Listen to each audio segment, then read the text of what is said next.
Alright, so this is a how-to on installing the aluminum spacer here, plus the new TFL stinger for the Sonic Wake 36. So this is an aftermarket part here, and this is a how-to on installing this. What you will be needing is, normal Allen wrench tools. I got a set of these right here. You will need 3mm by 8mm cap head little screws like these. Most people will have some left over and a screw kit. You can get them pretty easily. Maybe later on the screws be with the bracket itself. So first things we want to do is remove the propeller, the flex cable out of this one. So we'll pull it out, put it off to the side. And then we want to take the old stinger off, like normal, the two little screws here.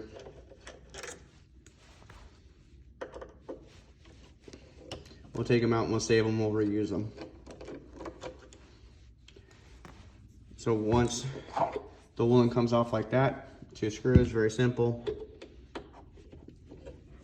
Yours might stay in there, but there's a little brass bushing here. It should slide right out. So you'll have your tube sticking out just like that. So what you want to do is take the new spacer here. You'll see it has a little indentation right here that's been cut out. That will go over the rubber grommet, just like that. Then you would take your two screws that held your original stinger in, and we want to install this for now. And what we're doing is we're putting the spacer on because we need to measure from the spacer out 5mm. And then we would make a mark. Once I find my ruler. So coming out 5mm from there, 5mm, or let's say about 1/4 inch, give or take. About 3/16, about 1/4. Yeah, 1/4 would be just fine. But I did 5mm.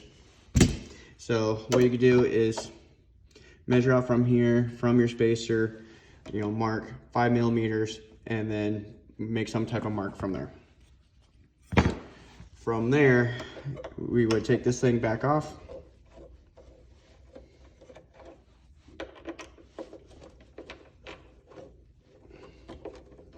And once that's back off, there's a tube, and then we got two screws inside next to the motor we want to loosen up so we can pull the stuffing tube out of there.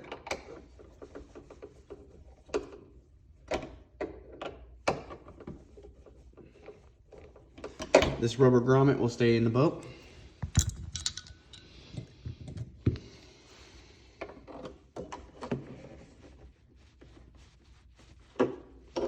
Movement back and forth and slides right out. Now you can add maybe a little bit of grease later on, WD-40, kind of make it a little bit easier going back in. So now you have your tube. There's a mark here where you need to cut it. I found is there's a tubing cutting right here for cutting tubing. You can use a little hacksaw. Just make sure you clean up all the little burrs that's in it. So I actually cutted another one earlier that fits this. So, after it's all cut down, and you'll have something that looks like this. So you would take it from here, install it back in there.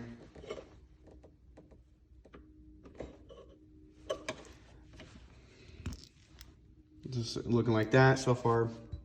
Then you'll take your plate, set it back over, put your screws in,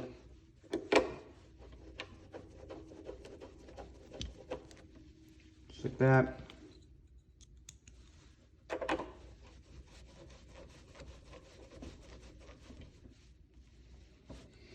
You should have about 5mm. All right, so now you will get your stinger like this. This tube right here, you would loosen up this screw right here, and this tube will screw in or out. giving you some mobility about going in and out. So I unscrewed it out just a little bit like that, just for installation purposes, as you can see from there. Now you'll see these two screws right here, those will have to come out. It's easier to do it now versus when it's in there. And you'll see when we start putting the screws in, we need that extra clearance to get to the screws. So once those two screws are out, now you can take your 3mm by 8mm screws,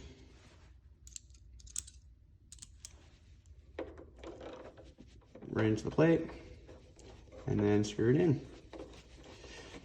So far it's pretty simple, not a whole lot to it.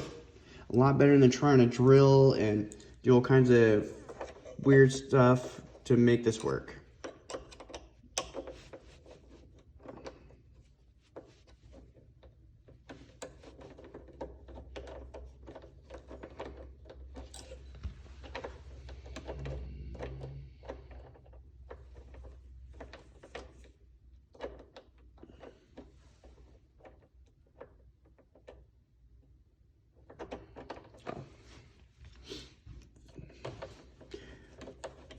All right, folks, I'm seeing things.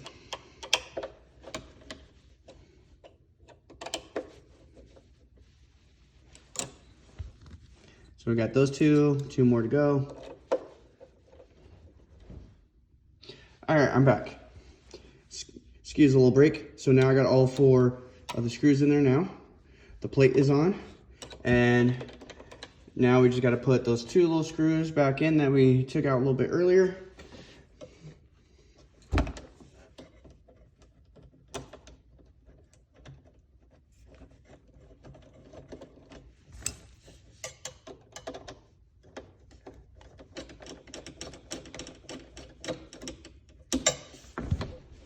Like that.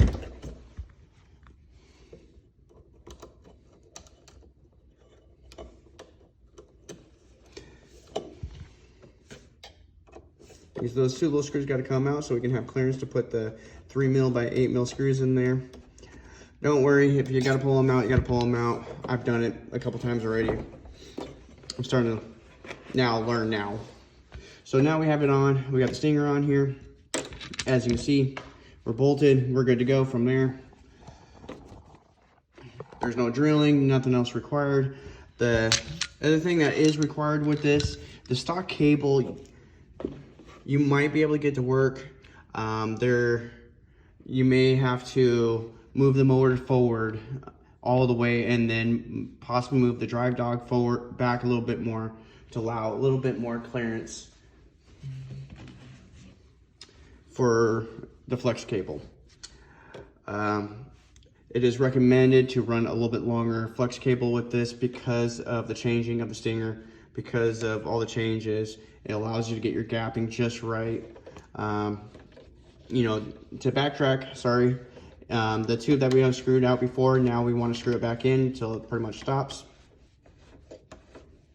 And once it stops, it butts up to the stuffing tube.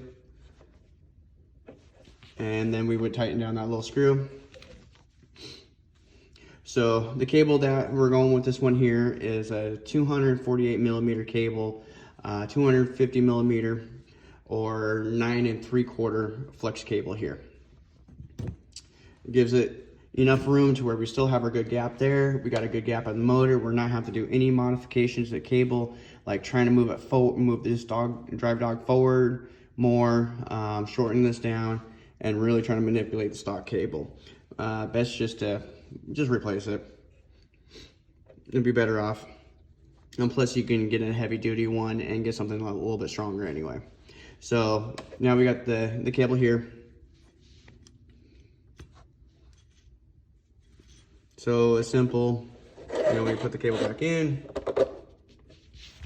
You know, make sure we leave our gap, tighten the motor down, and then now we have adjustable strut.